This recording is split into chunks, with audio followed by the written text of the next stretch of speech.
only Jesus Christ ra gyud igsuon. Muna motuo gyud ta nga si Jesus Ginoo. Dili ta musulti nga tao lang na siya. Tao siya pero Ginoo siya igsuon. Nadyo pagtulon-an ni ana no nga dili sila motuo ni Hesus Kristo. Manang ila lang po ng pagpilit no. Kay ilaha man po na ipilit nga una na ilang tinuuhan. Murang atong isangyaw ang pulong sa Ginoo nga walaing Dios hinining kalibutan nga nagaluwas ka nato only Jesus Christ ra gyud igsuon. Muna siya nga kung ikaw magapahayag nga si Jesus, no? Nagpapatawo anak dahil ka sa Dios o nakaila ka kang Ginoong Hesus Kristo. Muna igsuon na ato kay basahon sa 1 John 4:3.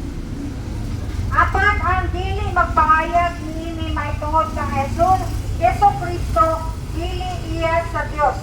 Among espiritu iya sa kaaway ni Kristo. Nadunggan ninyo nga muani kini og karon ania na gayon sa kalibutan. No? Ang dili magpahayag maitungod kang Hesus Kristo dili iya sa Dios. No? Among espiritu iya dahil sa kaaway ni Kristo. Kaaway dahil ni Ginoong Hesus Kristo. Ang tao nga dili mo ila nganha kaniya. No? Ato ging basahon sa 1 John 2 verse 22. Karon kinsa man ang bakakon? Ang bakakon mao katong nag-ingon nga si Jesus dili mao ang Kristo. O naagid sa Biblia igsoon, no? Ang bakakon mao katong nag-ingon nga si Jesus dili mao ang Kristo.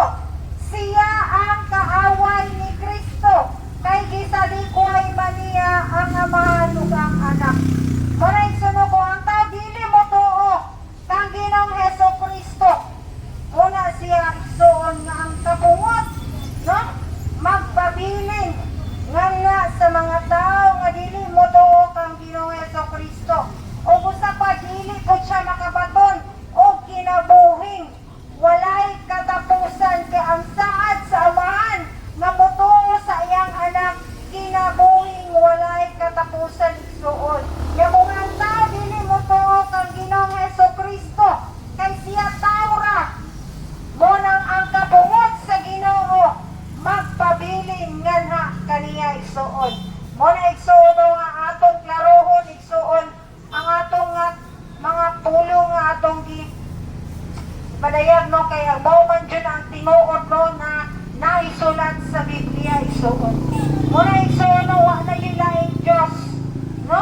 Nga atong alagaran, simbahon, daygon, awitan sa atong kinabuhi diri sa kalibutan.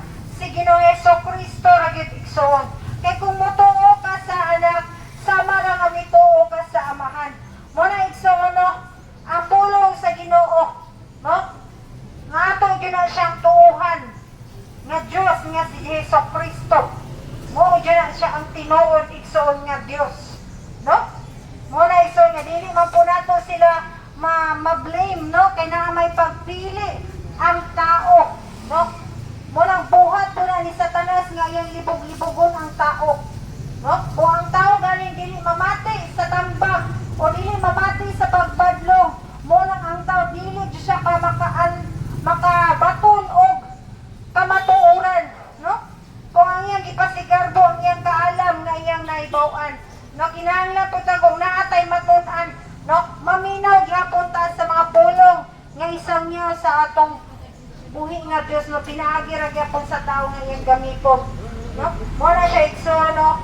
Nga ang kaaway day ni Kristo kato di ang dili motoo nga si Kristo Ginoo kay tao ra lagi kuno si Kristo. Kaaway day na siya ni Kristo kanang di motoo nga si Jesus Ginoo kay tao ra. Muna igsoon ang atong utrohon, no? Mawa dyan na ang Diyos nga nagpakamatay. Wala ang dalan, kamaturan o kang kinabuhi. Si Ginoong Hesus Kristo na gyud-igsuon. Nga naisulat diya sa Biblia. Dili ta makaato sa amahan. Kung dili pinaagi kang Ginoong Hesus Kristo igsuon.